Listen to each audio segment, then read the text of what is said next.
Hello, my friends, loved ones, family light. Many blessings, many wonderful moments in the spiritual dynamic, in the spiritual realm, in the spiritual understanding, spiritual unfoldment that we're all part of. Goes to my hat and goes to my feathers, goes to my staff. So I want to sing just for a minute and just say, hey. I worked pretty hard coming out here, finding wood. It's now wet, it was dry last video. Now it's been pouring every day. Now the wood's wet.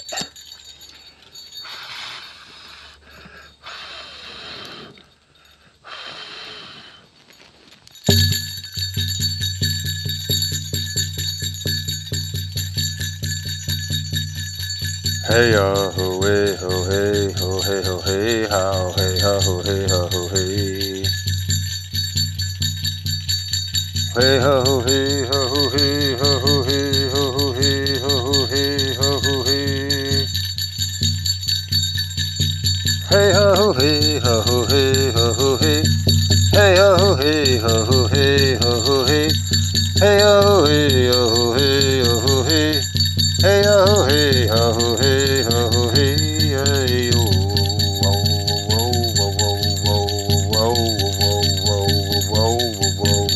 hey ya ho ho ho ho ho ho ho ho ha ho ho ha ho ho hey hey hey hey yay oh hey oh hey oh hey oh hey oh hey oh hey oh hey oh way oh hey whoa, way, oh, way, oh, hey, ho, hey, ho, hey, ho, way, oh, hey, ho, hey, ho, hey, ho, way, oh, hey, oh, hey, oh, hey, oh, hey, oh, hey, oh, hey, oh, way, oh,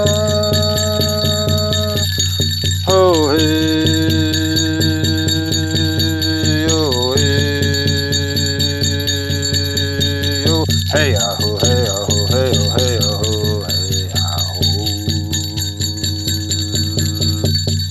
hey, oh, hey, oh, hey, oh, hey, oh, hey, oh,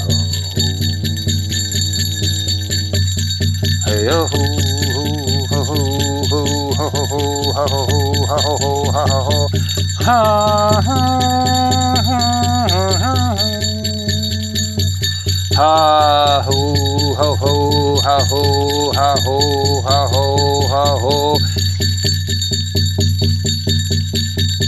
Hey oh hey ho hey ho hey ho hey ho hey ho hey ho hey ho hey ho hey oh hey oh hey oh hey oh hey oh hey oh hey oh hey oh hey oh hey oh whoa way ha hey ho hey way ha hey ho hey way ha hey ho hey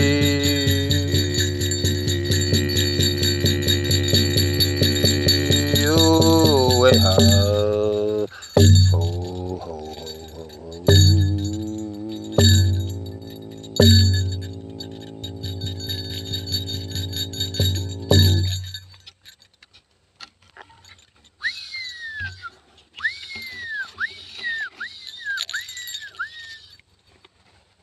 Love to all. Love to each and every one. Much love. Much gratitude. Much beauty. Much harmony and grace. Much ecstasy. Much bliss. Much forgiveness. Gratitude and honor and remembrance.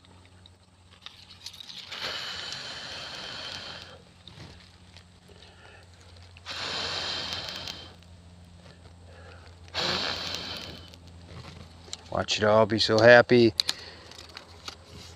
in these challenging times, we want you to whew, be able to get a grip, keep a handle on things, not be terrified, not be massively confused, not be sidetracked and just derailed and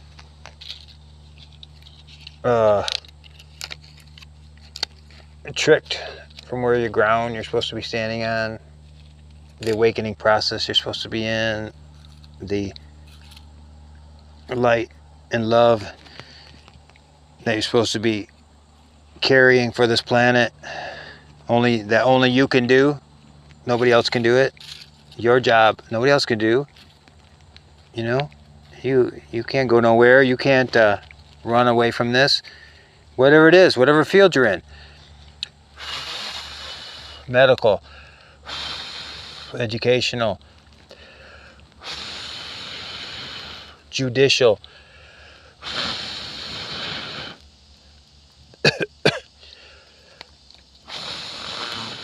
judicial system, politics, spirituality, consciousness uplifting, banking, financial, whatever it is, your place is vitally important. Why couldn't somebody else do it if you weren't doing it? Because you are you. You have an original, unique blueprint. They say not one blueprint is the same on our fingers in the whole world. And that means you. That means you are unique. That you're irreplaceable. You have you come with a genetic line. All the factors that made up all your ancestors. You are the pride. You are the pride of your ancestors. You are the one they've been waiting for. You are the one you've been waiting for. We are the ones to come here to heal ourselves. And as we heal ourselves, we change. We end the dynamics. We end the patterns. We end the abuse. We end the dysfunction. And they say you get on your path. They would say a native path. You heal here. You heal. You're healing for 7 generations back, 7 generations forward. Somehow, part of that ancient technology I talk about. And super proud of everybody, you know, whether we know each other or not. We know each other somehow.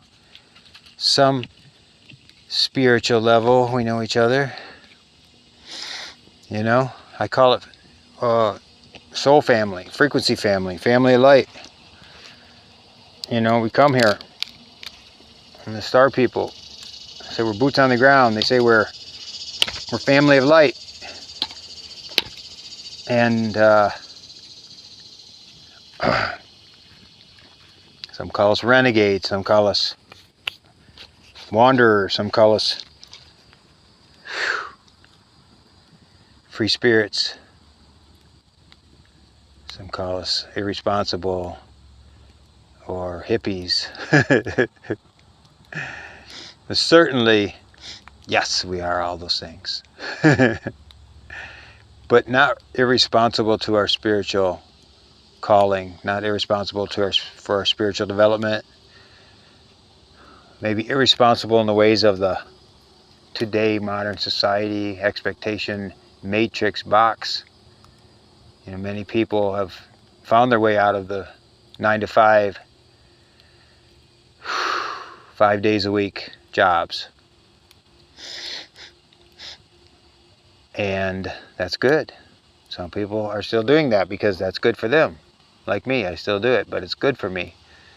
It's good for my focus. I do so much spiritual stuff that it's good to be grounded, have a job, be grounded in that security, you know, like of a job. Well, you know, is it real security? It's food on the table, right? Pay your rent and all that. But you know, the real security is when we put it in God. The real security is when we put it in the I am presence. You know, they call it, just call in your protection every day. Call in your supply every day. Call in your mission work every day. Do your best every single day. And the supply is, we're here. We're serving the Creator. That's our job. Many of us. We know, well, all of us, but we know it, where we've surrendered the identity. We've surrendered the personality. We've surrendered the ego. It's taken time. It was hard as hell. We had to go through, be humbled over and over again. It's like an alcoholic has to hit bottom before they, right? You try to help them, try to help them, try to help them. They go on and off the wagon, AA, and then everybody knows. The old people always say, when they're ready, they'll quit. And usually it's when they hit bottom. Got nothing left, nothing else. What else can you do? Lost everything. You've learned your lesson to the core level. Yeah, a lot of people are on the street because of that. But at the same time, a lot of people finally say, oh God, they remember God. Maybe a lot of that time they were mad at God. And then they start reaching up. They start having awakening. They start, Archangel Metatron said in this amazing series of books I read, he said, you take one step towards us, we take 1,000 towards you. So they're just waiting. We have to do it. Knock and the door shall be open. Ask, beg, surrender, drop the ego, the control, what you were chasing. If you come to that, if you're comfortable, if you're doing great, you're making 6 figures, got a home, family, everything's going great, well, that's good. You're doing your purpose. That's great. Some people have more of a need to be redirected into their purposes. Some people are really meant to be doing this, that, or the other. But they're holding on. They're holding on out of discomfort, out of fear, out of, they don't have their plan in place. They don't have their, haven't visualized it. They don't believe enough yet in the law of attraction. And, well, doesn't matter. Whatever. It's all in its divine timing. Sure. But at some point, when you knock on that doors shall be open, you ask and you shall receive. That guidance is going to come in. The sky, it's the universe, your ancestors, the archangels, ascended masters, galactics, Christ, Mary, the cosmic beings in the great cosmic light. We're going to start dreaming about them. Going to start remembering, starting to maybe have a vision, maybe have a, doors closing. One door closes, many more doors open. So don't be afraid. Don't be afraid. Don't be afraid. We're here to help each other. We're here to help each other. I know this one reader on YouTube who just said that, very young. I just like her as a person, as what she does. And just only been listening to that person a few weeks, and all of a sudden her man left her, and she's left with 2 babies, and she wasn't crying around about it. She's just saying, just made a message that if you can help, I'm trying to pay the rent and the electric and get food on the table, and I just came out of nowhere without, my money's not good, but I just out of nowhere sent her $25. Jeez, how many times have people done that for me? How many times has family members helped me when I was young, when I was traveling, hitchhiking around the country because I was trying to find my way, looking for my people, looking for my soul family. At that time, looking for the native elders, which I found them. I went, I hitchhiked 5,000 miles to go to a gathering. I wanted to go so bad, and my car wasn't running, 21, 22 years old. I told my friend I'm going to hitchhike, and they said, no way. You haven't even hitchhiked to the corner store. So, well, got a backpack. I was guided. Later on, I said, God told me to go. I hitchhiked across Canada from Michigan, walked across Niagara Falls to New York City, worked for a couple weeks with my brother, went to Virginia to this gathering, met the elders I was supposed to meet. Amazing. Had these mystical, magical experiences. Wasn't afraid, got lots of great rides, wasn't afraid. I'd ask everybody why you picked me up. I was on a high. I was on a high like no other. I call it my first awakening. Awakenings come all throughout your life. once you start awakening. They're not all, sometimes they're all at once, and you're ready to do it. You're ready to go totally, you know, change up everything and move to another country or whatnot. But a lot of times they're series and series. You're gradually going up a spiral, up a path. And I hitchhiked back to Michigan. It's gone about a month. Had a great time. I could tell you funny stories of people that picked me up. And one cute story, I'll tell you. When I got to Michigan, I met another set of elders. Some of them were the same. They were down there and then are up here. And that's where I met my teacher, Mary Thunder. We started traveling together at the end of that hitchhiking trip. And they said, you travel with us. We want you to go with us. I'm like, what? Oh my God. They strapped my, had a 4-door car. They strapped my backpack to the roof, and whew, off we went. I was going 16 years on that journey. And man, was it amazing and fun. And so when I was on the hitchhiking trip, a minister picked me up, kind of a young guy, minister. We were vibing. You know, I was always been, well, at that age, I was already getting very spiritual. And so we were vibing, having a great talk, really great time. He said, hey, I got to go. I got to let you out here because I got to go up to this church for something, you know. And so he let me out. He drove up this road. I could see the church up there. He was parked in the parking lot, you know, quite a ways up, 100, 200 yards. And I got my backpack, got out to the road, ready to go. And just when I put my thumb out, he saw me and I saw him as he's getting out of his car. And we waved like this. And the vibe was so high that the first car that went by nearly screeched to a stop. Pulls over to pick me up, and I looked at him, and he looked, and we laughed, and I took off. I ran to the car, and I opened the back door to get in. She was kind of pointing. There was two ladies in the front. I opened the back door to toss my backpack in and jump in, and there was a girl, teenage girl, been sleeping in the back seat. I opened the door. She's freaking out. What the hell? Mom, what are you doing? Oh, my God. Yeah. I make my way in. I'm kind of embarrassed, and everybody's all discombobulated, and we take off, and I said, well, what made you pick me up anyways? She said, I don't know. I wasn't about to plan on that. I hope this cord hasn't been in the way the whole time. That would really annoy me. And the lady says, I don't know, just something hit me all of a sudden, and it was like, stop and pick him up. I got to stop and pick him up right now. With a sleeping teenager in the back seat. Now, how odd is that? Another lady, and they were older. They weren't hippies or nothing. They were like, but that was the spirit. That was the spirit moving, the Christ consciousness between that gentleman and I. You know, that last wave to each other was the amount of love of spirit that led to that. So we're all doing good. We're all doing good. We're dancing our way. We're dancing our way. We're making it. You know, I just come back from a big UFO conference up in the Virginias, up in the northern Appalachian Mountains. A friend of mine and I, and it was my first speaking engagement in a long time. I was speaking on it was a UFO conference. And there was a few speakers, and they had me go last. There was some speakers talking about this, that, or the other,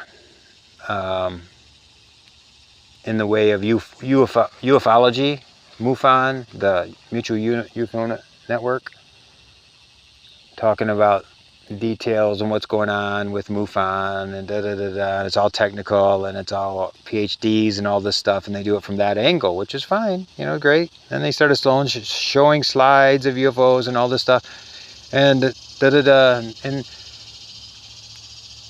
another guy was talking about UFOs in the military and things that were happening in Iraq, where they were seeing sightings during the Gulf War, and that was pretty intense, amazing. And then I ended with talking about Native American perspective, cosmic heritage.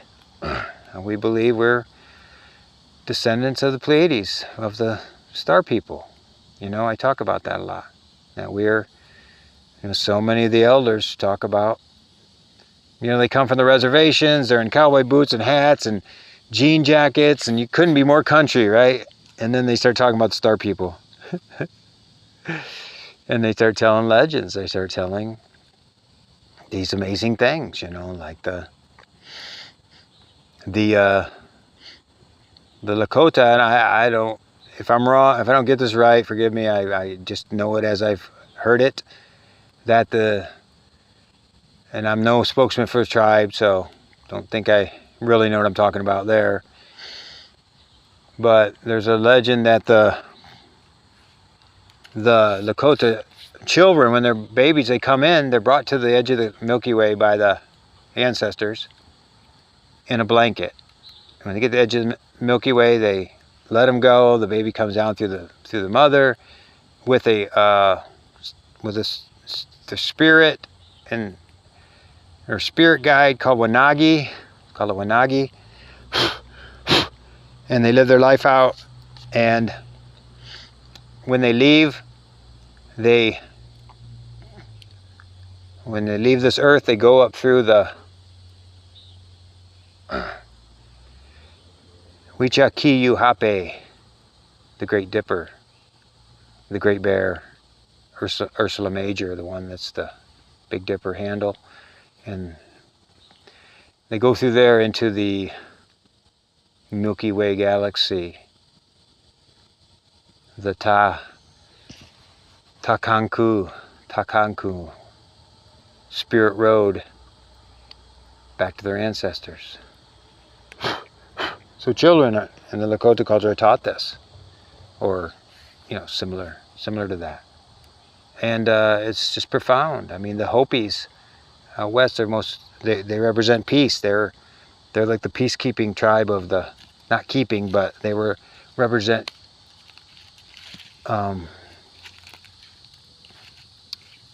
they got prophecies, and they represent all this high spiritual wisdom. They've never had violence and kind of thing, and they're way up on the mesas by themselves, and they do these sacred dances, ceremonies that are really mysterious. They're unique among themselves, kind of. They have these powerful spirit guides called Kachinas that serve as intermediaries between humans and the divine. And the Kachinas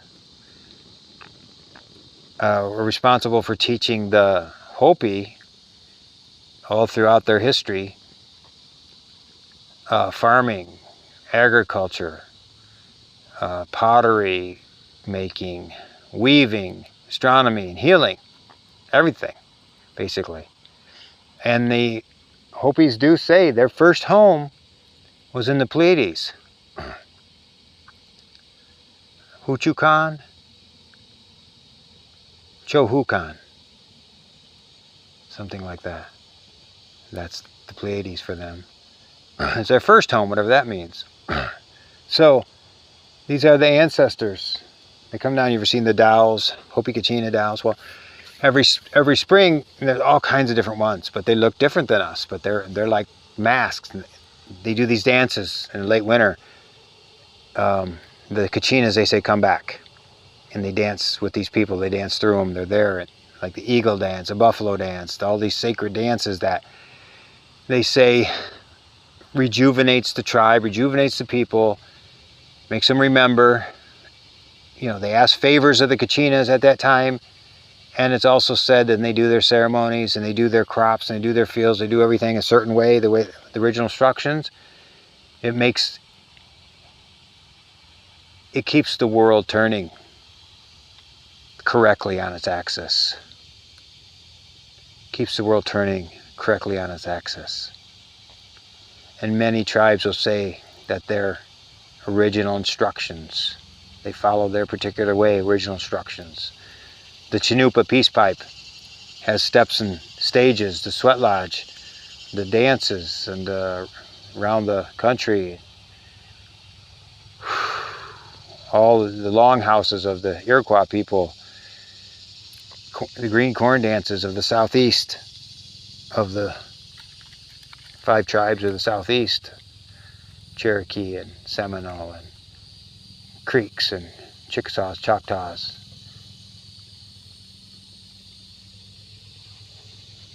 Green corn dance every year. They say it keeps the world turning, keeps our world turning correctly on its axis. So I was telling these stories, very powerful, at the Star Conference. And then I told them a lot of things about what I talk about here, why we're here, what's going on. Well, they say, well, there's like 5 main questions people have. Well, if they're real, are they real?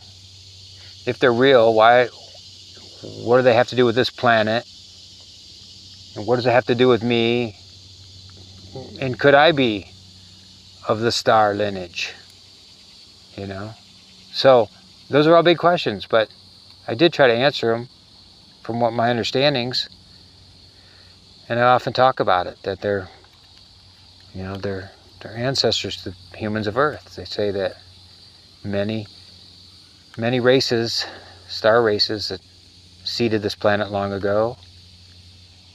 Big one out there is about the Anunnaki, but you got the Pleiadians, the Lyrians, the Sirians, Dromedans, Arcturians. Whew. Ascended masters that come from somewhere else, but they've been here many 14,000, 70,000 years.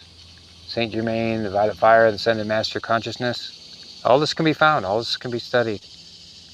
Mine are all direct experience. I do read scriptures and ancient, mystical teachings of the Ascended Masters and stuff. But then once you do that, you get a momentum going with them. They call it momentum. When you get that momentum going, then they start really working with you. Then they come in and then they start channeling through you. So all this time, we're here. They say we come 3 ways of volunteers.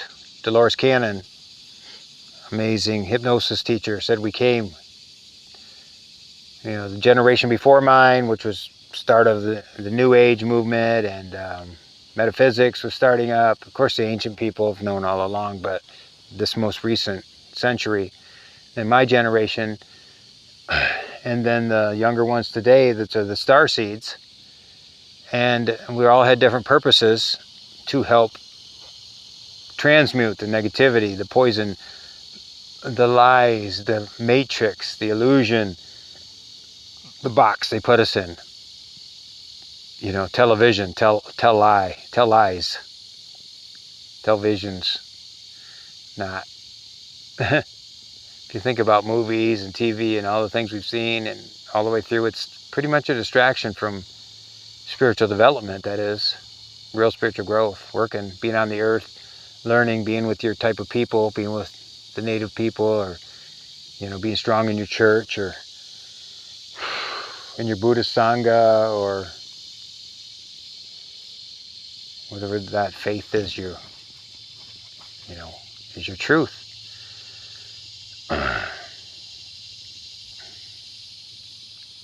So this is a phase of awakening. We're awakening now all over. They said there's thousands of people waking up every day. Just waking up going, the news is bullshit, this is a lie, this is wrong, this is da-da-da-da. Or they have a vision of the future, or they have a vision of higher dimensional beings that want to help us. Or they have dreams that they're from somewhere else, not even this planet. Or their ancestors come to them and they say, go this direction, not that. Or people start realizing that they get led to a path and they realize that sacred geometry is very real. Quantum physics is very real. That, they get pulled into another reality, parallel reality, or another dimension where they're seeing things totally different, or they're, having these mandala effects regularly, and they don't know. So quantum physics kind of says everything's happening every single thing possible is happening all at once. But it's what you focus on is what you're going to experience in that realm. So, and some people say it's other. Some of these people that talk about the quantum physics says that you're going to. Okay, so there's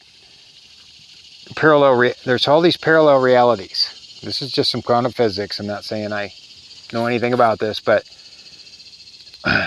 that there's all these versions of yourself. It's like a giant mirrored ball. You know, when you go in the fun house and you see all these mirrors of yourself, it's like, wow, how do I get out of here? And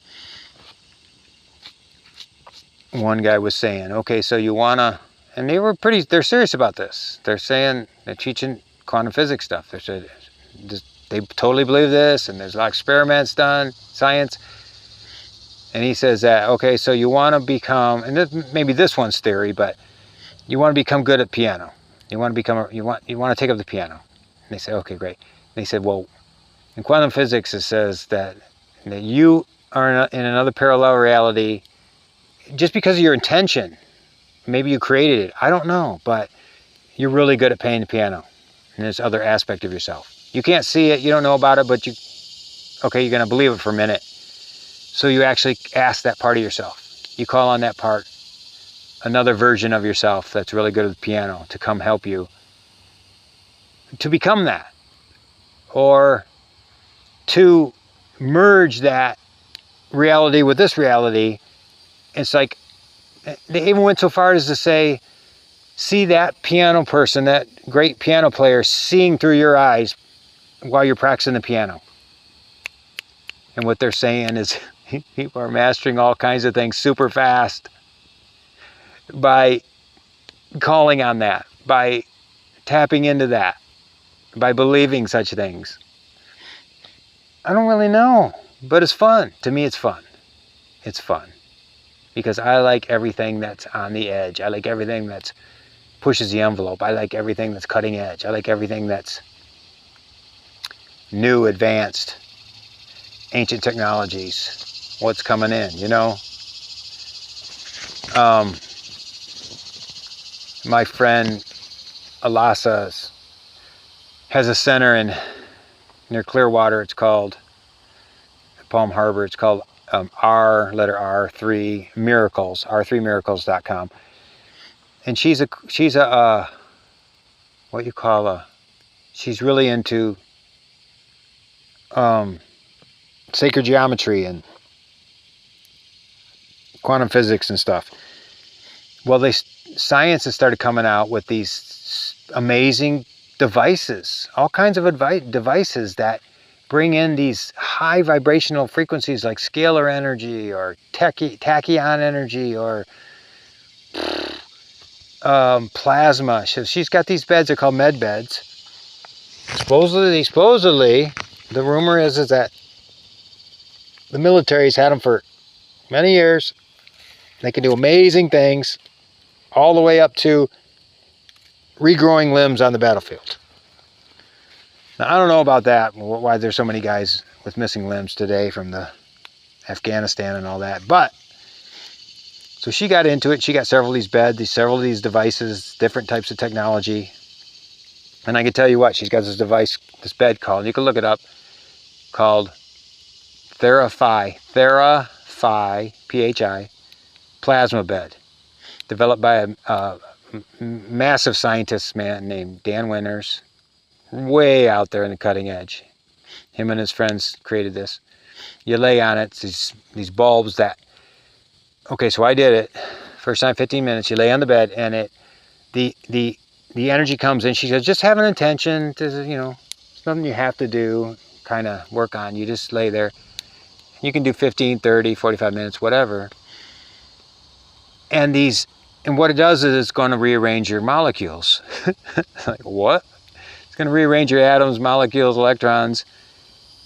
But it's such a high vibration. You've agreed to it, so you're going to let your body do this, and it's going to recalibrate you. It's going to reset you. Now, these are supposedly all over the country now, in all the major cities. You can look it up, like med beds. There's different types. Therapy, plasma bed. And it's going to bring you back into balance. You know, emotionally, mentally, physically, spiritually, your chakras, your meridians, your nadis, your thinking, your emotional and your thinking and your heart and mind and all this stuff. So, okay, great.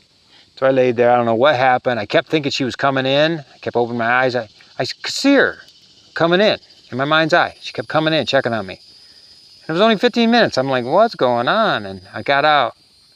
I couldn't talk. She goes, how was it? I couldn't talk. And you know me, I'm a talker. And I didn't feel anything other than these nice waves of vibration, but all I could say was, I couldn't think. All I could say was, I feel more like myself than I ever have. I don't even know how I could quantify that, qualify that, whatever. And she said, yeah, and her mom was there. Yeah, they started laughing. They said, that's what everybody says. What? She goes, now you need to get grounded. So you either go outside in the grass and stand there for a while, or the beach is right over here, less than, like 3 miles, 2 miles. So I said, I'll go to the beach. So I went out to the beach. I'm walking the beach. And I noticed myself, all these people are random people, not a lot of people, just random. And I noticed, I was catching myself because I was having these really, really subtle judgments of people. Nothing like, look at that bathing suit. Look at that guy's bald head. No, it was just like these little subtle, kind of like something we come out of when you're in fear, like to keep people away from us, the separation factor. What makes us be separate? Why don't we talk to people all the time on the street? Why don't we go into stores? Why don't we, we have to have a reason. It's obviously fear, but we have to it's almost like we have to make them wrong somehow in order to have a reason not to get closer to people energetically, more in a oneness, which is what we all are. We shouldn't have to have fear. Discernment, yeah, but we also should be able to feel if they're dangerous, we're going to know that. But for the majority, you can interact with people. Majority of people are good. They may be in pain or suffering or going through stuff, but majority of people are good. There's only a very small percentage that are really evil, from what I understand. So I caught myself and I said, what are you doing, Jeff? What did they do to you? They don't do anything. And then I just checked myself. I said, oh, no, what am I doing? Stop that. No more of that. Just enjoy, love people, be the same. And it immediately went away. Just enjoyed my stroll, came back, was sort of in love with everything. The sun, this big ring, I took a photo, big ring around the sun. Yeah. So, we're working on ourselves, technologies, learning to eat right, learning to eat healthy, more organic, more non-GMO, more fruits and vegetables, less processed junk food. They said the obesity rate and the heart rate, the heart disease all started, diabetes just kicked in the 1960s. And they said, well, what's that? And they said, well, that's when the convenience store started. That's when the processed food started coming out. Mass-produced cans and all this stuff. People stopped eating off the farm, stopped growing their own vegetables, well, I don't eat meat, so I wouldn't talk about butchering the animals. I don't know,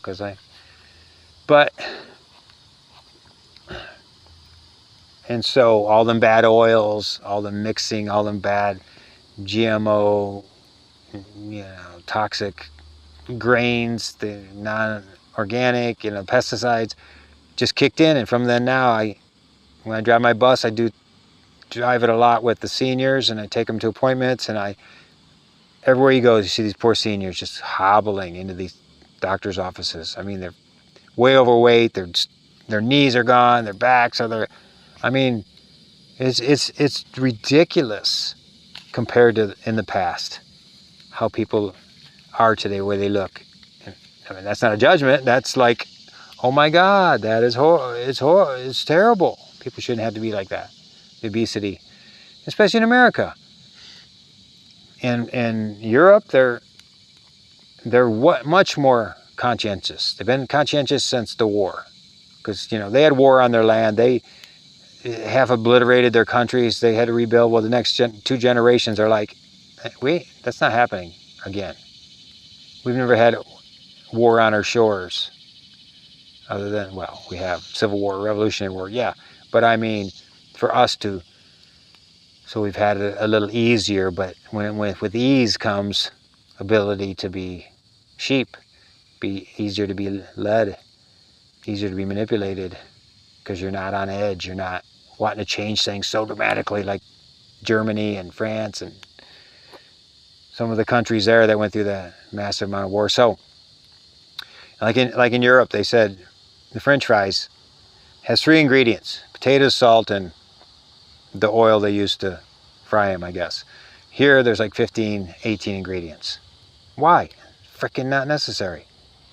These oils are so bad, they use them over and over again, and I mean, especially in America, that by the time the end of the day, they're so burnt, it's changed the molecular chemical structure. It's totally toxic, very poisonous, very carcinogenic. I don't know particularly, I can't speak, I don't know that as a fact, but there's a lot of research going on now.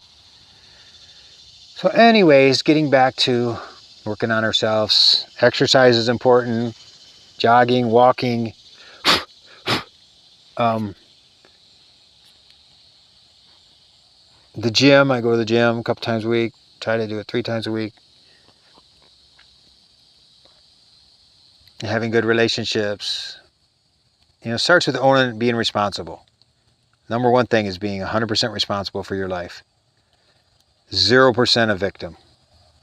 It doesn't make any sense anyways. So we're here, we have the power to change things. You see those videos on YouTube where the guy's 400 pounds and he gets in shape. That one guy, he got in shape recently. He got in shape and then he fell off the wagon and he went back up. He was 450 pounds. And when he finally got done, after going up and down, the dude looked like me. And beefed. 6-pack. Unbelievable what people can do, right? Metatron in his book said, he said, you should exercise 30 minutes every single day as hard as you can. Every single day. That's what he said. He said, you have a Formula 1 race car at your command and you're pushing it around the track. We got to be really good in shape because we're vessels for the Creator. We are hollow bone, hollow reed. We're oracles. We're vessels. All of us. Those that have done, the more work you do, the more shadow work, the more you get out of the way, the more you have attitude about anything, the more grateful you are, the more forgiving, the more you want to just serve the Creator. I am presence. Take over the wheel. I am presence, I adore thee. I know you take care of my earthly requirements. Thus I myself can do nothing. It's the Father, Mother, Divine within that does the work. I want to see heaven on earth as it is in heaven. So the higher beings have to use us. We're boots on the ground. 1 million strong. Family of light. We're one big team, but we also come in teams. There's certain people like soul family or groups. Sometimes it's your blood families, sometimes it's not. You got to find some, yoga circles, meditation circles, sweat lodge circles. You name it. Even if it's sports, whatever. Your people, your tribe.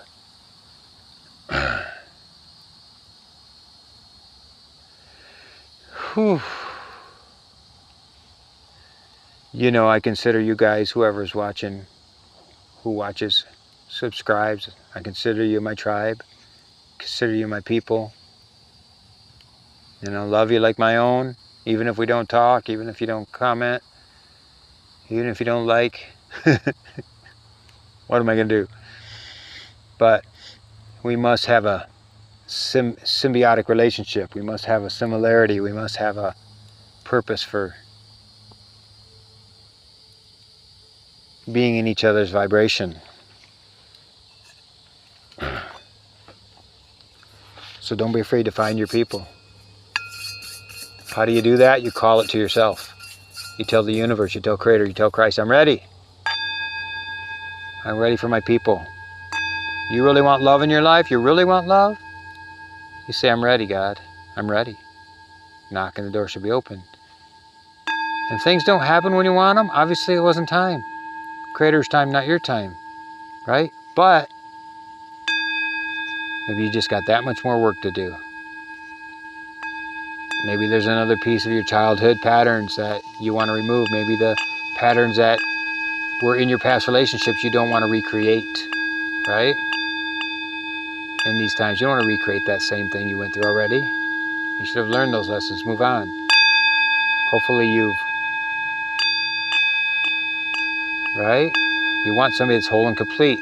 You want somebody that's whole and complete. You don't want somebody that's wounded, that's still struggling, that's got addictions, that's got, anger issues. I mean, whatever. I'm just saying, sometimes we can't help who we fall in love with, but that's what the saying, as the saying goes. But you put you make your list. You got to list it out. What do you want? Somebody's whole and complete. I mean, that's happy, healthy, whole. That's got their shit together, right? Basically. And you hope you got yours together, so they can be there 100% for them. They can be, together you can be 100% for the togetherness, for the respect for each other. I mean, it starts with being there for ourselves. It starts with self-love, right? That's what we're all being pushed into now. Self-love, self-respect, self-worth, self-remembrance.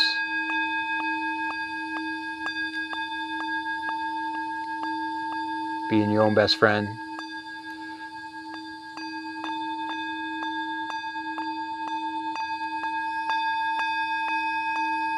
Spirit had told me a year or two ago, make friends, not lovers. Make friends, not lovers. Why? Because I wasn't healed enough to mess with lovers. In the sense of, I've dated and, I've been normal, but it's been a while, but it's fine. I'm good with it. Why? Because, if the vibrations don't match up, then why? But at the same time, why would we make friends and not lovers? Because we're healing. We're healing. It's a little bit safer. You're not quite, if you're not ready for a relationship. It's a great way to learn too. Relationships are a great way to learn, yes. You can have your issues popping up back and forth with each other and you could be burning them out. Yes, you could be burning them out, of course. Your fears, your jealousies, your comparisons, competition, your reflections, right? We're mirrors of each other. So you can do that too. And if things get just right, you have incredible sexual relationship with a right person, you can have this amazing tantric, high level, soul transforming sexuality. That's wonderful. But it's all only part of it. It's all only part of it. Right? So you don't get addicted to anything. You don't get addicted to the sex in life. You don't get addicted to the money in life. You don't get addicted to the ego, self-importance in life. You don't get addicted to power, position, or dominating others, bullying others, or we have to be balanced within our masculine and our feminine within. That's what I've been doing, balancing my masculine and feminine. So I'm as good at outward thrust, bringing in the money and creating things and making things happen and doing what's got to be done and taking care of my home and finances and job, etc., as I do my nurturing side, which is caring for myself and others, and knowing when to slow down, knowing when to help family and friends, and being able to receive. The feminine is, the left side is the receiving side, the right side is outward movement, which is the masculine. And so you got to learn how to receive in life. Receive from your friends. Receive love. Receive from the universe. Receive, enjoy, go out, have a good time, laugh heartily. You gotta laugh more, guys. You gotta laugh more. So, and then when you gotta put your nose to the grindstone, get things done, get things caught up, get things pushing for your job, whatever, and creating, put the two together. That's called creation. That's called creating. That's called generation. That's called, man and woman having a baby, creating a child inside yourself. You've got the ability to bring in the wisdom of the universe and the know-how and the drive to create it, the manifestation of the Creator's guidance, tools, visions for you. But one of the neat things is that they say we have a blueprint we come down here with.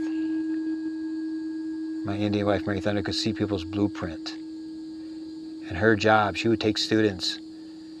She took like 30, 40 over, close to 20 years. And in the old Indian way, when you take the lineage, when you take a student, when you take a protege, you connect to their heart for an entire year.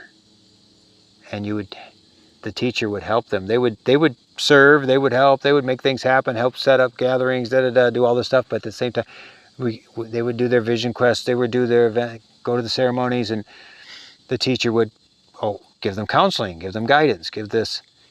And it came down to going down lower, deeper and deeper into the levels where you're helping them. The teacher could usually see their weak spot, could usually see their blind spot, that which was holding them back. Their addictive nature, or where their ego was, or one of those areas. And teachers meant to push your buttons and help you see it, because you can't just tell somebody, looks like you got a little ego on your dad's side, so, you better just, let that go and be. No, that pattern's ingrained, man. That's what you're doing to your kid. Now that person's doing it to their kids. They're doing it to other people. They're doing it to dominate. And so the teacher has to press their buttons. Native way, it's fun because they just laugh, they joke, they go around, they go, man, this guy, be a bunch of people around that say, this guy, we asked this guy, but he's too cool, he's Joe Cool, he couldn't do it without, if he broke a sweat, he'd have to come back into camp. And everybody crack up. The guy's like, oh, what the fuck, leave me alone. But calling him out on his stuff, and that hits at the core. It's like, you do that enough, you can find out that's the truth. And set you up, put you in situations where you fall flat on your face. Native people are really good at that. They put you in positions where you fall flat on your face. And everybody teases you, laughs. They don't laugh at you.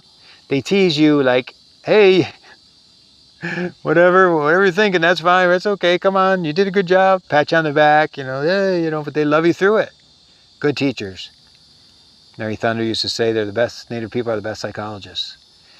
And so you go home after that, all those things that happen, you're like, Jesus, what the hell? I'm not going back there. But then you realized, God, I'm not so touchy anymore. I'm not so defensive. I'm not so, look at me. I feel better. I feel more whole. Yeah, because you burn out.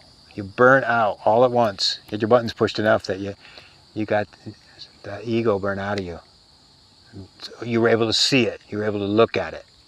And you couldn't defend yourself. You couldn't justify yourself constantly, because everybody was, they're like, we see you. We see what you're doing there. We see that ego popping out, pounding your own chest like you're better than us, superior. They just laugh at you. We need Mother Superior. One of the women do it, they call it. We need Mother Superior, which is one of the head women in the Catholic Church. They call Mother Superior way back. I don't know if it's a joke or it's real, but they say, we need Mother Superior. They call over a loudspeaker to come over here because Grandma wants you to do some sewing on the dresses. So Mother Superior from Texas camp, come on over here.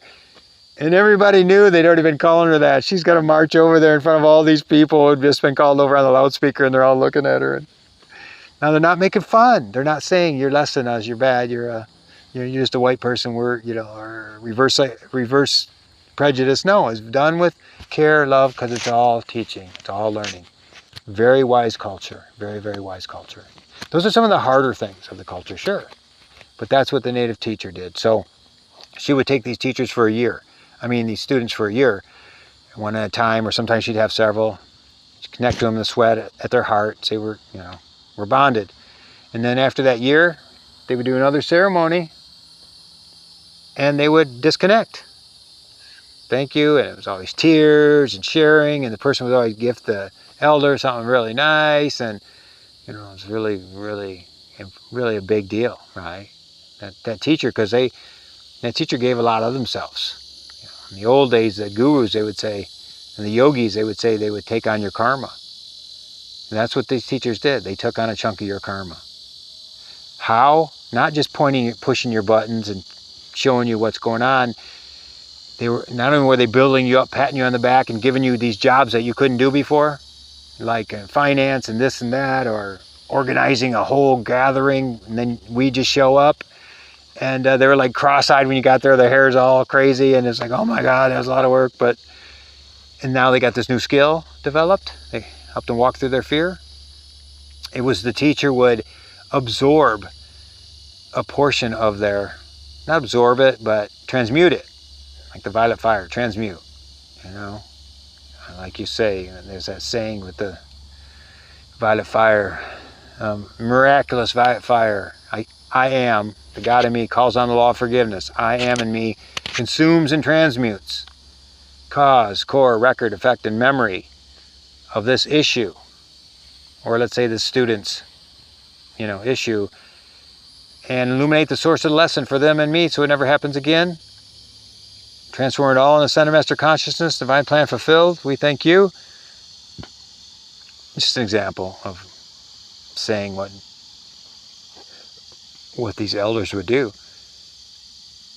And that's the way of lineage. That's the way of mystery schools. That's the way of whenever you're passing down. It's what you do for your kids. You take on that. You sacrifice for them. You suffer for them. You go without.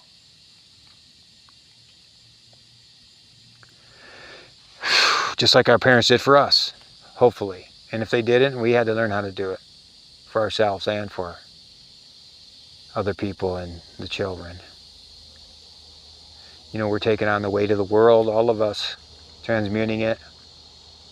Use that violet fire, ask the ascended masters, ask Christ, ask God to do it, cast the burden, do it for us. We don't have to do it. We should be able to do it joyfully and not without suffering, without hurting. We should just ask for it to happen, and it happens.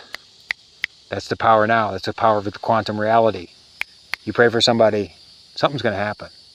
You get involved and make something move, it's going to happen.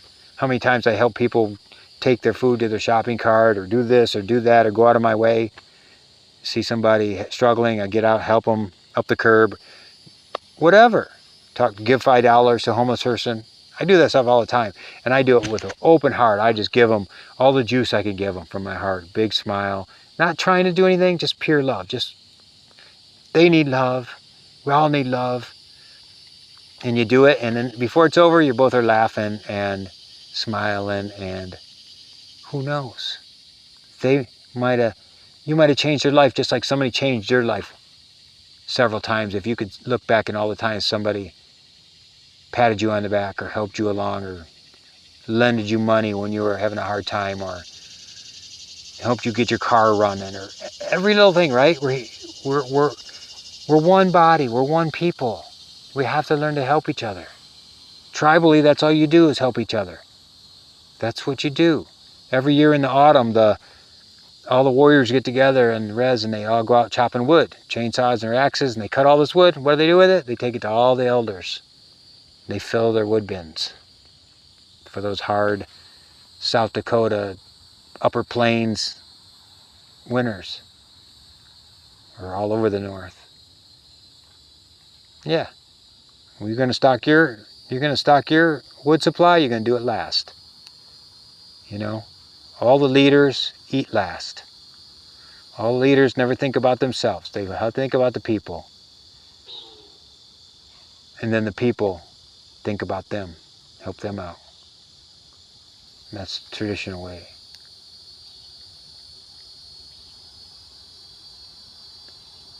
And I just experience those things so I can share them. I mean, you're not supposed to talk about things you haven't experienced in native way. If you haven't experienced it, you shouldn't be talking about it. But if you have, then that frequency, that vibration is in you. You have that download is in you. That medicine is in you. You can talk about those things. And hopefully the majority of things that I talk about, I've experienced. Heard, learned, or experienced firsthand.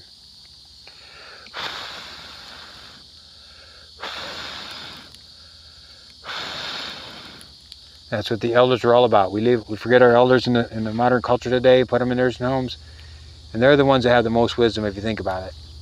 Think about your mom or your dad always had common sense.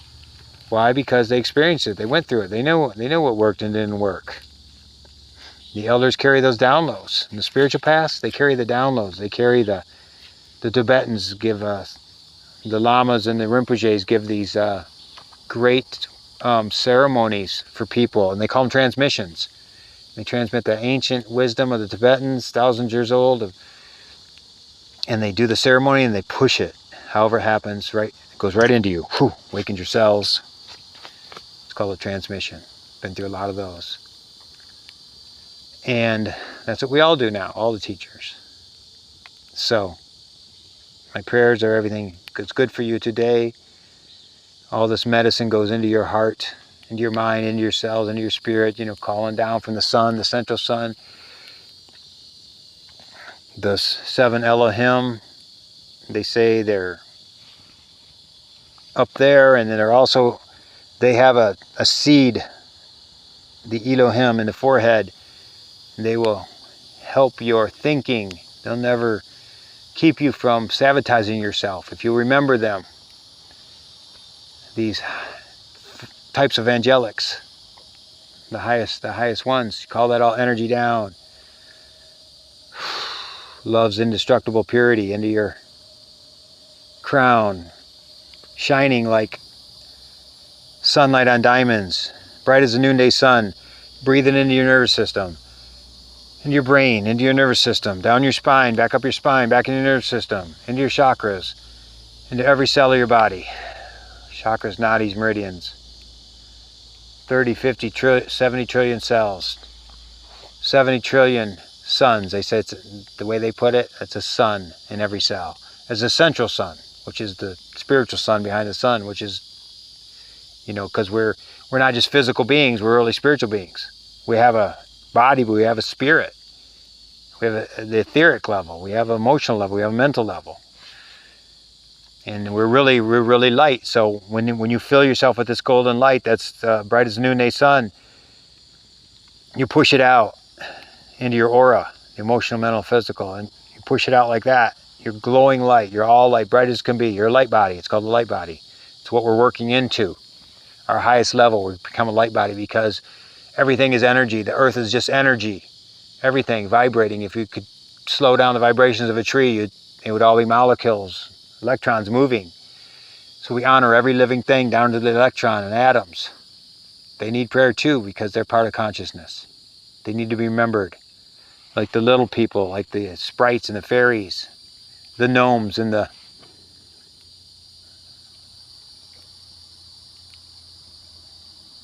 elemental kingdoms.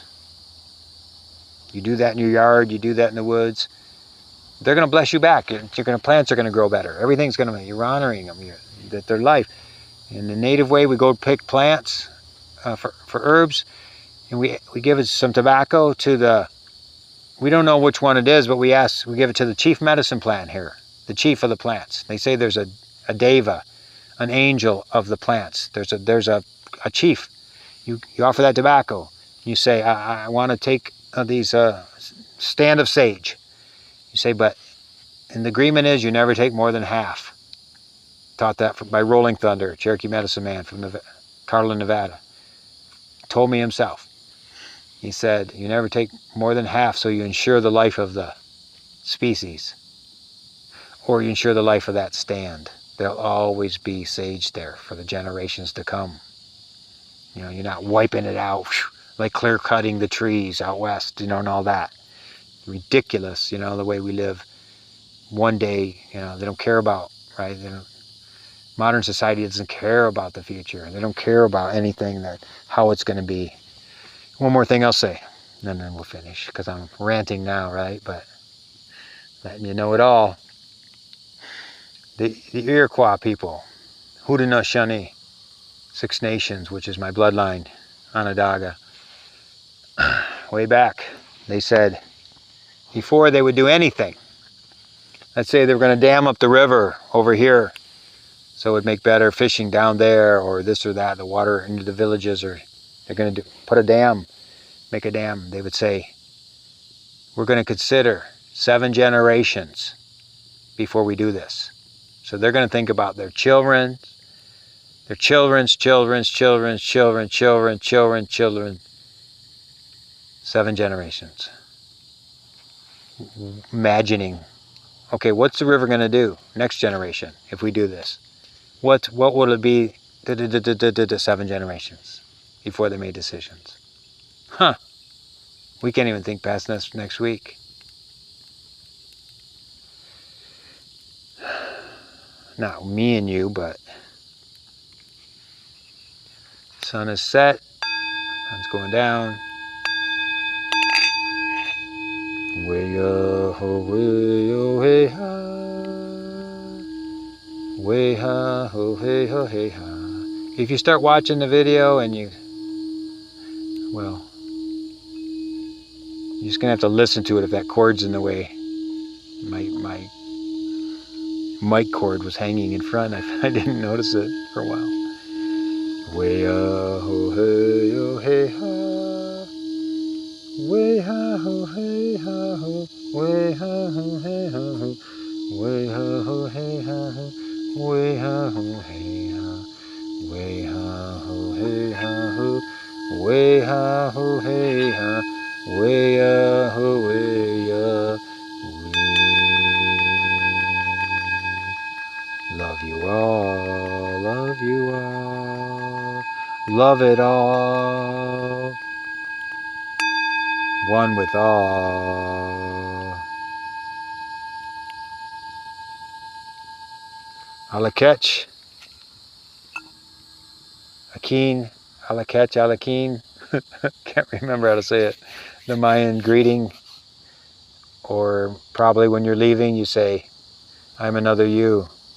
Namaste. The divinity in me honors divinity in you. Omatakuyo asan. We're all related. We're all relatives.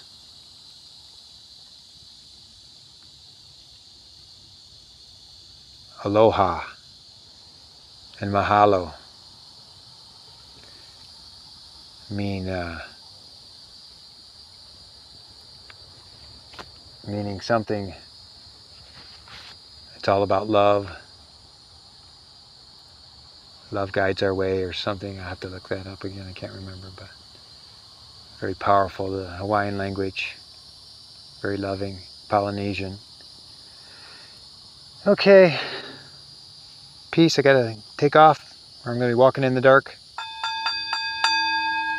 which is okay. I have owl medicine now. After all of my trials and tribulations, I have owl medicine, meaning I have integrated my shadow. I should have eagle eyes, owl eyes, see through the dark, because I can see darkness coming, baby. I can discern it like nobody's business. Another gift returned to me from after going through the shadow work several years, facing that ego, power, money, sex, addictions. Love you all. Be strong. You can do it. Be easy on yourself. Don't be hard. Be easy on yourself, my loved ones. Aho.